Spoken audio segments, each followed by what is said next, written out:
Deep within the vast emptiness of the Kalahari Desert, far from cities, cameras, and civilian witnesses, a story has circulated for decades, one involving a glowing craft, a rapid military response, and a silence that followed almost immediately.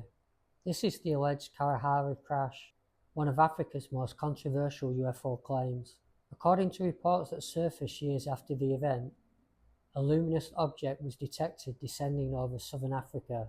Witnesses described the glowing craft moving erratically through the night sky before crashing in a remote desert region. Soon after, military forces allegedly sealed the area.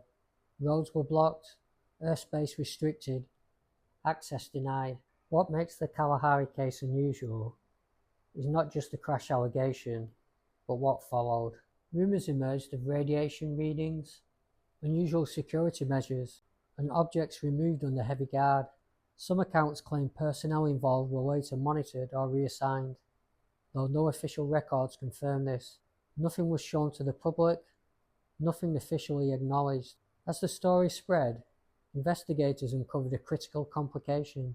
The most detailed version of the Kalahari crash, including claims of a shootdown, recovered beams, and internal military reports, traced back to a set of documents that later proved to be fabricated.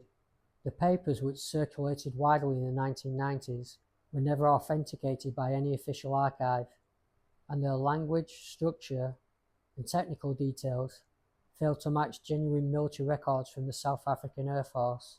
To this day, no verified source has been able to identify who created the documents or why, whether as deliberate misinformation, sensational fiction, or a hoax designed to exploit an existing rumour. And yet, the fabrication itself raises an uncomfortable question. If nothing occurred at all, why construct such a specific narrative anchored to a real place, a real year, and a real military force? Supporters of the case point to Africa's strategic position during the later Cold War years, when airspace monitoring and weapons testing were already heightened. Critics argue the story relies almost entirely on second-hand testimony, anonymous sources, and documents created long after the alleged event. No verified photographs exist. No confirmed debris has ever been produced. Some investigators suggest the alleged crash was confused with weapons testing or classified aircraft experiments. Others believe the tight control of information and the emergence of a hoax laid onto the story is exactly what one would expect if something truly anomalous had occurred and later needed to be obscured. Between speculation and secrecy, the truth remains unreachable.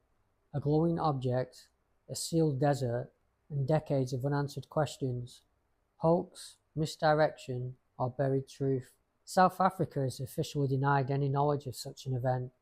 No crash, no recovery, no investigation. For some, the hoax explains everything, proof the story is pure invention.